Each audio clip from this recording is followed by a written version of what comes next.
isipan ko'y gulong-gulo.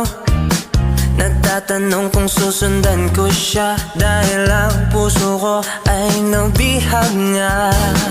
Alam mo bang minamahal ko siya, at tunay ang aking nadarama.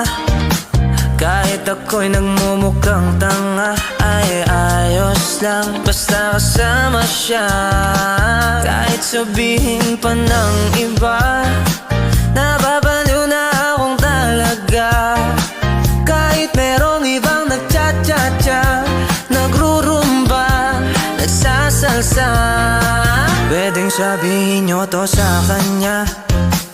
Ang puso ko'y nahihirapan na.